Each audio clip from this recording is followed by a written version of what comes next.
योजन और जूलियन दोनों पाली पहुंच जाते हैं। सामने एक विशाल महल और दरवाजे पर जयपाल और कुछ लोग, साथ में ही कुछ नौकर जिनके हाथों में फूलों की थाली थी। आपको यहां आने में कोई दिक्कत तो नहीं हुई योजन बाबू? जयपाल ने हाथ मिलाते हुए पूछा।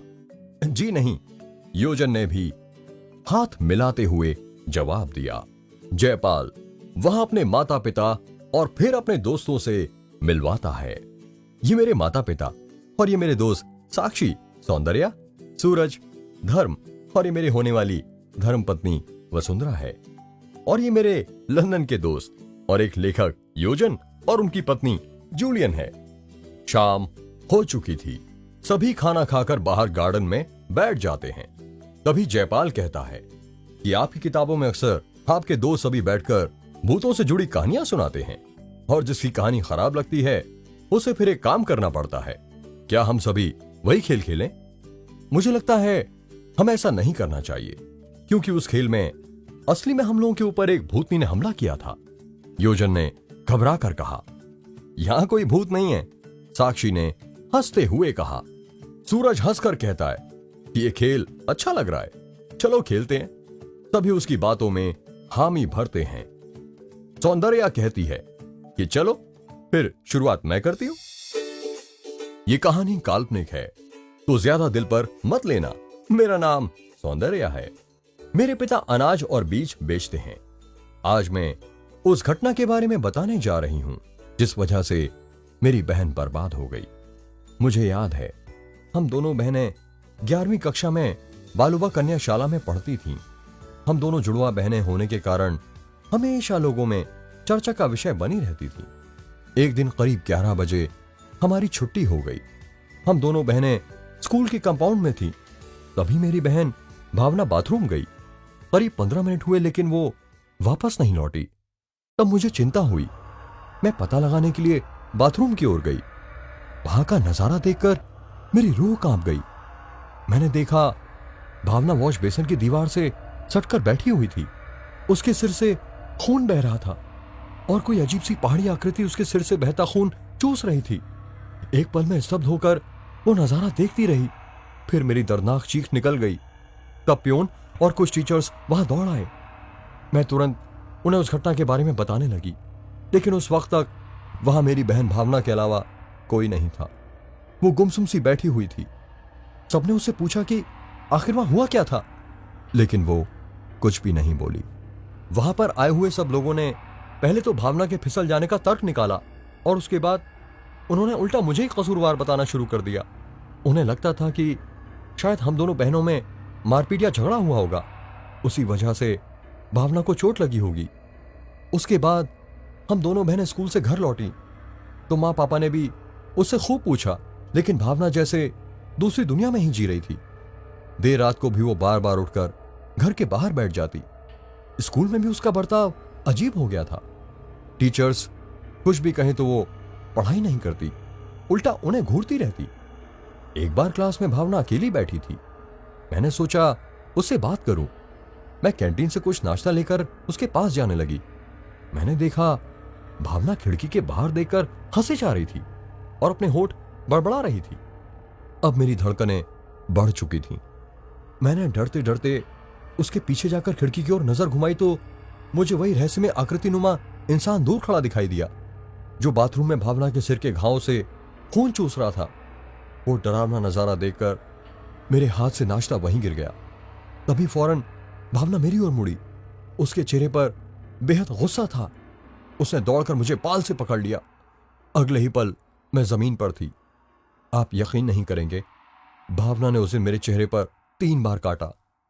थोड़ी ही देर में और स्टूडेंट्स वहां आ गए। उन्होंने भावना को मुझसे अलग किया। मेरी जो बहन पानी भी मुझसे पूछकर पीती थी, वो अब मुझसे खूनी भेड़ी की तरह बर्ताव कर रही थी। अब स्कूल प्रशासन को यकीन हो गया था कि बाथरूम वाली घटना भी हम दोनों बहनों की ही लड़ाई थी। उन्होंने उसी वक्त मेरे पापा को भावना के काटने के निशान दिखाए।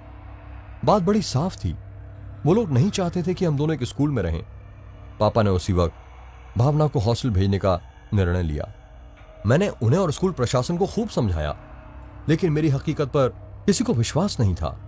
क्योंकि उस शैतानी पिशाच के बारे में भावना कुछ बोलने को तैयार नहीं थी। इस घटना के बाद भावना 3 साल हॉस्टल में रही। एक दिन हमें रात को करीब 3 बजे उसके हॉस्टल से फोन आया। भावना बाथरूम के पास बेहोश पड़ी मिली थी। हम उसे घर लाए। उसके सिर पर ठीक वैसे ही घाव थे जो स्कूल के समय मैंने देखे थे। आज भी भावना अंधेरे में अकेले बड़बड़ाती रहती है, हमेशा अंधेरे में रहना पसंद करती है। शायद हमारी स्कूल के वक्त से मेरी बहन पर पिशाच का वास है। क्या सच में ऐसा है? धर्म ने चौंकते हुए पूछा। नहीं रे, ये सिर्फ कहानी है, सौंदर्य ने हंसते हुए कहा। इस पर जयपाल कहता है, मेरी कहानी तुमसे ज्यादा अच्छी है। कुछ समय पहले की बात है। एक डॉक्टर थे जिनका नाम बीके सिन्हा था। वे गाजियाबाद में एक सरकारी अस्पताल में डॉक्टर थे। एक बार वो अस्पताल से घर जा रहे थे तो रास्ते में जोरों से बारिश होने लगी और बिजली भी चमकने लगी, लेकिन वो किसी तरह बच बचाकर घर पर आ गए। वो बहुत भीग गए थे। वो अंदर आकर बाथरूम में कपड़े बदलने गए थे कि अचानक जोर से कोई दरवाजा पीटने लगा। तब उनकी पत्नी ने दरवाजा खोला कि देखूं बाहर कौन आया है। उसने जैसे ही दरवाजा खोला तो बाहर 20 या 22 साल की लड़की खड़ी थी। वो जोर जोर से रो रही थी और बोली कि डॉक्टर साहब को बुलाओ, मेरे पिताजी की हालत बहुत खराब है, जल्दी से चलकर उन्हें देख लें कि उनकी हालत बहुत गंभीर है। डॉक्टर की पत्नी ने बोला, बेटी बैठो, वो कपड़ा बदलकर यहीं पर आ रहे हैं। लड़की ने बोला, मुझे बैठने का समय नहीं है, डॉक्टर साहब को जल्दी से बुलाओ। इतने में डॉक्टर साहब शर्ट के बटन बंद करते हुए बाहर आंगन में आ गए। तो लड़की ने झट से पांव पकड़ लिया और बोली, डॉक्टर साहब आप मेरे पिताजी को बचा लीजिए वरना वो मर जाएंगे। मैंने बोला कि इतनी रात में मैं घर से बाहर नहीं निकलता। अब तो मानो लड़की सुन्न सी हो गई। तब मैंने बोला, चलो चलता हूं। लड़की ने झट से मेरा बैग उठा लिया। मैंने अपनी कार निकाली और लड़की को बैठने का इशारा किया। शहर से 4 किलोमीटर दूर एक गांव था। लड़की गांव में घुसने के पहले ही एक अलग घर की तरफ मेरा बैग लेकर दौड़ी और बोली, यहीं पर मेरे पिताजी हैं। और मैं गाड़ी खड़ी करके अंदर आया तो देखा वहां एक खाट पर एक बुजुर्ग व्यक्ति लेटा हुआ था। उसके सिर के पास 2 औरतें खड़ी हुई थी। मैंने उस बुजुर्ग की कलाई की नस पकड़ी तो मुझे बर्फ जैसी ठंडी लग रही थी, मानो उस व्यक्ति के प्राण पखेरु कब के उड़ गए हों। लेकिन वो व्यक्ति धीरे धीरे कुछ बोल रहा था जो मुझे समझ में नहीं आ रहा था और उसकी बीमारी भी मुझे समझ नहीं आ रही थी। तो मैंने उसे एक दर्द का इंजेक्शन दे दिया और 2 दवा सुबह लेने को बोला। मैंने दवा का पर्चा जो 2 औरतें खड़ी हुई थी उनके हाथ में दे दिया। फिर वो लड़की मेरा बैग लाकर गाड़ी में रख गई। मैं घर वापस आ गया। दूसरे दिन जब मैं अस्पताल जाने लगा तो सोचा मरीज को देखता चलूं, जिसका इलाज मैंने कल रात में किया था। जब मैं वहां पर पहुंचा तो देखा वहां कोई घर नहीं था। तब तो मैं चौंक गया। तभी गांव में रहने वाली कुछ औरतें वहां से गुजर रही थीं। मैंने पूछा, जो कल यहां पर परिवार था वो लोग कहां गए? तब वो औरतें मुझे एकटक देखती जा रही थीं।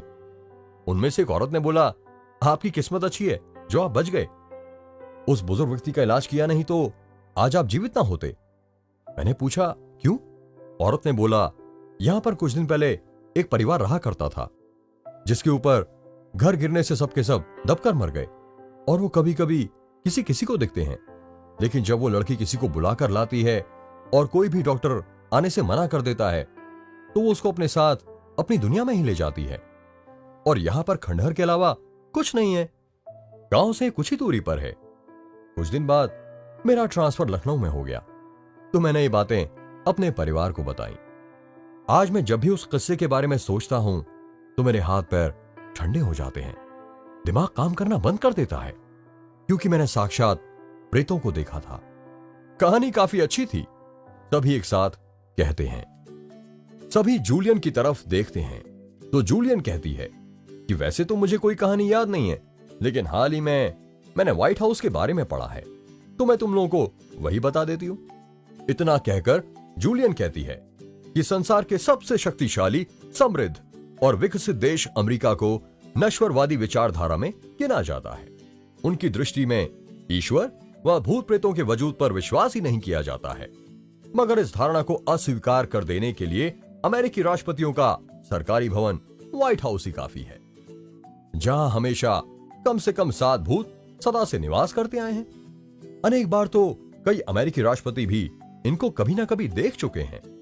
अमेरिकी राष्ट्रपति अब्राहम लिंकन की सन 1865 में वॉशिंगटन के एक नाटक गृह में हत्यारे जॉन विल्कल्स बूथ ने गोली मारकर हत्या कर दी थी। मृत अमेरिकी राष्ट्रपति अब्राहम लिंकन का शव को एक विशेष अलमारी में रखकर आम जनता के दर्शनों के लिए अमेरिका के प्रमुख नगरों से लेकर गया। वो रेल हर स्टेशन पर कुल 10 मिनट रुकती थी। रेल के द्वारा की जा रही शव यात्रा के बाद रात को 9 बजे संपूर्ण अमेरिका में उन सभी रेलवे स्टेशनों से होकर गुजरती काले रंग की एक विचित्र दूसरी रेलगाड़ी भी देखी गई। उसमें से भी अमेरिकी राष्ट्रपति लिंकन का शव दिखाई दे रहा था। रेल के सभी डिब्बे में राष्ट्रपति लिंकन के ताबूत के पीछे वाला डिब्बा सबसे विचित्र था। हजारों लाखों लोगों ने देखा। उस रेल के डिब्बे में कई कंकाल विभिन्न वाद्य यंत्र बजा रहे थे। उनके द्वारा बजाई जा रही धुनें ऐसी थी कि अच्छे अच्छों की सिट्टी पिट्टी गोल हो गई। ये ट्रेन जितने भी स्टेशनों से निकली, उन स्टेशनों की घड़ियां 10 मिनट तक रुकी रहीं। इस डरावनी घटना के बाद से अमेरिकी राष्ट्रपतियों के सरकारी आवास व्हाइट हाउस में हर खास अवसर पर मृत राष्ट्रपति लिंकन का भूत दिखाई देता रहा है। अमेरिकी राष्ट्रपति बेंजामिन हैरिसन के कार्यकाल में सन 1889 की बात है। हैरिसन एक राजकीय दौरे पर टेक्सास जाना चाहते थे। उन्होंने अपने सुरक्षा गार्ड जॉन कैनी को तैयार होने का आदेश दिया। वो अपना रिवॉल्वर साफ कर रहा था। तभी उसे अपने कमरे के मुख्य द्वार पर एक व्यक्ति खड़ा दिखा। कैनी ने सोचा कि राष्ट्रपति का बुलावा होगा, मगर इससे पहले कि कैनी कुछ समझ पाता, वो व्यक्ति अपना काला कोट संभालता हुआ एक दीवार में प्रवेश कर गायब हो गया। कैनी ने साफ देख लिया था कि वो राष्ट्रपति लिंकन का भूत था। सन 1890 से सन 1893 के बीच कैनी को लगभग 35 बार लिंकन का भूत दिखाई दिया था। वो कैनी को बड़ी नाराजगी भरी नजरों से देखता था। कैनी से पहले लिंकन का सुरक्षा गार्ड था। लगता था कि लिंकन अपनी अकाल मृत्यु का जिम्मेदार कैनी की लापरवाही को मानते थे। खैर, सन 1894 में कैनी का धैर्य टूट गया। उसने बाल्टीमोर प्रांत की एक विशेष सभा में भूत विशेषज्ञों की मदद से लिंकन के भूत का आह्वान किया। उस मौके पर कैनी ने विनती की, कृपया करके मुझे माफ कर दो श्रीमान लिंकन, मैं अब राष्ट्रपति बेंजामिन हैरिसन की सुरक्षा कर रहा हूं। इसके बाद लिंकन की प्रेत आत्मा ने कैनी को तो कभी परेशान नहीं किया, मगर लिंकन की आत्मा ने अपने प्रिय शयन कक्ष ने सन 1940 तक नहीं छोड़ा। सन 1934 में अमेरिकी राष्ट्रपति फ्रैंकलिन रूजवेल्ट ने यह निश्चित किया कि दूसरी मंजिल के शयन कक्ष में सोया करेंगे। इसके लिए राष्ट्रपति भवन व्हाइट हाउस की सफाई कर्मी मेरी एबेन को कमरा साफ करने के लिए 4-5 नौकरों के साथ भेजा गया। थोड़ी देर बाद सभी दौड़ते चीखते चिल्लाते वापस लौट आए। मैरी ने कहा कि कमरे में छिद रह गए। वहां तो लिंकन सामने चेयर पर बैठे दिख रहे थे। उन्होंने ब्लैक कोट पहना हुआ था और नीचे झुककर अपने शूज बांध रहे थे। ये देखकर वो सब डरकर वापस भाग आए। इससे पहले कि वो कुछ समझ पाते, लिंकन की प्रेत आत्मा गायब भी हो गई। रूजवेल्ट ने इस घटना पर यह विचार किया कि लिंकन को अपने रूम से काफी लगाव हो गया था। फिर उन्होंने विचार कर उस कमरे में नहीं सोएंगे, परंतु अगले ही दिन उन्होंने यह आदेश दिया कि पहले उसी कमरे की सफाई करें। एक बार रेडियो में दिए जा रहे साक्षात्कार में रूजवेल्ट ने कहा कि वो अपनी कुर्सी पर बैठे कुछ विचार कर रहे थे। तभी उन्होंने लिंकन के प्रेत को एक तस्वीर के पीछे से निकलकर आकर एक अलमारी में घुसते हुए देखा। बाद में राष्ट्रपति रूजवेल्ट को राष्ट्रपति भवन के विभिन्न कमरों तथा हॉल में लिंकन की आत्मा घूमती दिखाई दी। उन्होंने कहा कि लिंकन का प्रेत खामोश, संयत और रौबदाव वाला है। पता नहीं क्यों लिंकन की आत्मा दुखी रहती है। सन 1945 में राष्ट्रपति रूजवेल्ट की रहस्यमय कारणों से मृत्यु हो गई। उससे पहले भी कम से कम 3-4 बार उनको लिंकन का भूत नजर आया था। हर वर्ष अप्रैल के महीने में लिंकन का प्रेत राष्ट्रपति भवन व्हाइट हाउस में जरूर नजर आता है। ये वही माह था जब उनकी हत्या की गई थी। लिंकन की आत्मा को देखकर एक बार ब्रिटेन के प्रधानमंत्री सर विंस्टन चर्चिल तो डरकर अपने बिस्तर से निकल भागे थे। उन्हें दूसरी मंजिल में लिंकन के प्रिय रूम में ठहरा दिया गया था। नीदरलैंड की महारानी विलेमिना को अमेरिकी यात्रा के दौरान व्हाइट हाउस के रोज रूम में ठहराया गया था। उसी अवसर पर उनके डोर पर नाइट में दस्तक हुई। उन्होंने सोचा कि कोई खास संदेश लेकर कोई नौकर आया होगा। उन्होंने दरवाजा खोला। बाहर लिंकन का भूत था। महारानी के डरे चेहरे को देखकर लिंकन ने परेशान चेहरा बनाया और वहां से चला गया। राष्ट्रपति ट्रूमैन के कार्यकाल के वक्त परमाणु बम का आविष्कार किया गया था। उन्होंने भी एक रात अपने कमरे के सामने लिंकन की आत्मा को देखा था। यह बात ट्रूमैन ने अखबार के साक्षात्कार में स्वयं बताई थी। राष्ट्रपति आइजनहॉवर को भी लिंकन के भूत की उपस्थिति का कई बार एहसास हुआ, मगर उन्होंने उधर ज्यादा विचार नहीं दिया। दूसरे विश्व युद्ध के दौरान सन 1945 में जापान पर परमाणु बम से हमला किए जाने के बाद लिंकन के प्रेत को कई रातों तक लगातार देखा जाता रहा था। वो साफ साफ चिंतित तथा अत्यधिक दुखी नजर आया था। सन 1950 के बाद से लिंकन का भूत आमतौर पर दिखाई देना बंद हो गया था, मगर पूर्व राष्ट्रपति कैनेडी ने अपनी हत्या के कुछ दिन पूर्व उन्हें लिंकन का भूत दिखाई दिया था। उन्होंने तब यह भी मजाक किया था कि लगता है मुझ पर गोलियां चलने वाली हैं। मरने से पहले खुद लिंकन ने व्हाइट हाउस में कई बार भूतों को देखा और आभास किया था। लिंकन का मृत साला अलेक्जेंडर भी अक्सर नजर आया करता था। राष्ट्रपति क्लीवलैंड की पत्नी को राष्ट्रपति भवन में जन्मे अपने बेटे से बेहद प्यार था। वो राष्ट्रपति भवन में ही अचानक अकाल मृत्यु को प्राप्त हो गया था। उसकी आत्मा भी कई अवसर पर लोगों को नजर आई। राष्ट्रपति विल्सन की पत्नी को व्हाइट हाउस में लगे गुलाब के फूलों की क्यारी का स्थान पसंद नहीं आया था। उन्होंने गुलाबों की क्यारी का स्थान बदलने का विचार किया। ये गुलाब पूर्व राष्ट्रपति मेडिसन की पत्नी ने लगाए थे। अंतिम समय तक पूर्व राष्ट्रपति मेडिसन की पत्नी को गुलाबों की बेहद चिंता थी। जब श्रीमती विल्सन के कहने पर माली गुलाबों की क्यारी को खोदने के लिए गया तो वहां श्रीमती मेडिसन का भूत अचानक आ गया और बोला, खबरदार, जो हाथ लगाया फूलों को। श्रीमती विल्सन को यह पता चला तो उन्होंने माली को कामचोर तथा बहाना बनाकर काम नहीं करने की बात कही। खुद क्यारी बनाने का इरादा बनाया। वो बगीचे में पहुंची तो खुद पाया कि श्रीमती मेडिसन एक क्यारी में खड़ी थी। राष्ट्रपति एडम्स की पत्नी का भूत भी व्हाइट हाउस में अनेक मौकों पर बार बार देखा तथा महसूस किया था। वो एक बार कपड़े सुखाने की जगह और 2 बार लाइब्रेरी में कुछ ढूंढता हुआ देखा गया था। कई बार अन्य जगहों पर भी देखा गया। एक अज्ञात कर्मचारी की आत्मा भी अमेरिकी राष्ट्रपति भवन व्हाइट हाउस की रसोई में अक्सर नजर आता रहा है, मगर उसे महिला कर्मचारियों के अलावा किसी अन्य द्वारा नहीं देखा गया। राष्ट्रपति हार्डिंग की आत्मा एक ही बार दिखाई दी, वो भी तब जब उनकी एक फोटो मौके से हटाकर शीशा बदलने को ले जाई जा रही थी।